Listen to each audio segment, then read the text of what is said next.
ማዳሜ እህቷ ቤት ስላለችው ሻቃሊት እየነገረችኝ 8 ዓመቷ ነው። 8 ዓመት ሙሉ ወደ ኢትዮጵያ አልሄደችም እና በጣም ነው የሚዋደዱት። በጣም ስለሚዋደዱ አሁን እሷ ገብታ እህቷን ልታመጣት ነው፣ እህቷን ተክታት ነው ወደ ኢትዮጵያ የምትሄደው ምናምን እያለች ትነግረኛለች ማለት ነው። እና እህቷን ልተካት ነው እዛ ቤት ምናምን ስላት፣ አዎ እህቷን ተክታት እሷም ወደ ኢትዮጵያ ልትሄድ ነው። 8 ዓመት ሙሉ ወደ ኢትዮጵያ አልገባችም። አሁን ለመጨረሻ ጊዜ ትገባለች፣ እህቷን ግን ታመጣታለች ምናምን ነገር ያለችኝ ታወራልኛለች ማለት ነው። ከዛ በኋላ እኔ ደግሞ በጣም የሚዋደዱት እኮ ሻቃሊቷ ጥሩ ብቻ ስለሆነ ሳይሆን እህትሽን በጣም ጥሩ ስለሆነች ነው አልኳት ማለት ነው።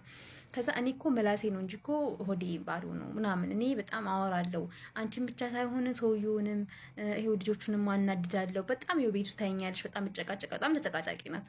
ሰውየው ራሱ አንቺ ማሽን ነሽ ነው የሚላት። በቃ ዝም ማለት አትችይም።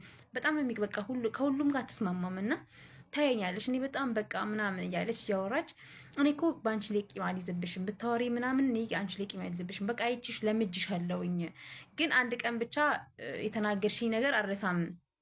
መርሳት ፈልጌ መርሳት አልቻልኩም እና አረሳልሽም አልኳት። ማለት ምንድን ነው ምን አድርጌሽ ነው ምናምን አለች ማለት ነው። ከዛ የሆነ ጊዜ ረመዳን፣ ይሄኛው ረመዳን ጊዜ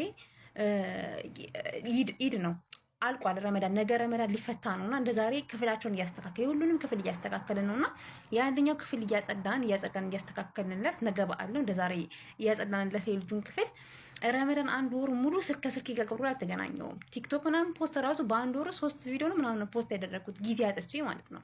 በቃ ስራና ስራ ብቻ። ወደ ክፍሌ እንኳን አልመጣም፣ ሻወር እንኳን አልወስድም። በቃ እዛው ኪችን ነኝ ያለሁት። ይመሽብኛል፣ ይነጋል፣ ይመሻል፣ ይመሻል እና ቤት እንኳን አውሮቻቸው ምናምን አላውቅም። በቃ ስልክ ከስልክ ጋር ገናኝ ምግብ ራሱ አልበላም። እና በኋላ ምን ትለኛለች፣ ክፍሉን እያስተካከልን በጣም ማውራት ትወዳለች እና ከዛ በኋላ ትለፈልፋለች የልጁን ክፍል እያስተካከልን ትለፈልፋለች። ከዛ በኋላ ምን አለች መሰላችሁ? መጨረሻ ላይ ምን አለች? አንቺ ይሄን ረመዳን ክፍላቸውን መጥተሽ ለምናት፣ እኔ በምን ጊዜ መጥቼ ክፍላቸውን አስተካክላለሁ? ኪችን ከአንቺ ጋር አይደለም እንዴ? ጠዋት ነግቶ የሚመሽብኝ ኪችን ውስጥ ሆኜ አይደለ እንዴ? በምን ሰዓቴ መጥቼ ነው የልጆችን ክፍል ማስተካክለው? በሚለው እየተጣላን ነው።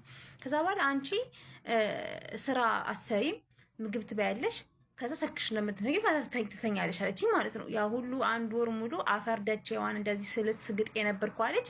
አፈር ስታለብሰው ውሃ ስትቸልስበት እንዴት እንደ አለቀስኩኝ ዛኔ ማለት ነው።